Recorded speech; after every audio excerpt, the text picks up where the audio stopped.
ST प्रवर्गाचं प्रमाणपत्र नाही तर मतही नाहीत अशा शब्दात दीपक बोऱ्हाडे यांनी सरकारला इशारा दिला। समाजाच्या भेटीगाठीसाठी राज्यभर दौरे करणार धनगर आंदोलक दीपक बोऱ्हाडे यांनी ही माहिती दिली।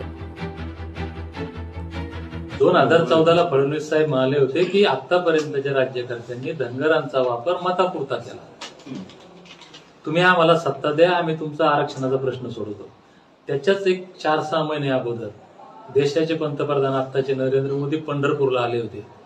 खांद्यावर घोंगडं घेऊन हातात ढोल वाजवून म्हणाले होते, धनगर भाइयों, आपको शरद पवार ने वादा किया था कि नहीं किया था, सोनिया गांधी ने वादा किया था कि नहीं किया था, इन लोगों ने आपका यूज किया, वोटिंग लिया और आपको धोखा दिया। त्याच्या अगोदर अटल बिहारी वाजपेयीजी पंढरपूरला आले, त्यांनी सुद्धा खांद्यावर घोंगडं घेतलं, ढोल वाजवला आणि हेच वाक्य बोलले होते।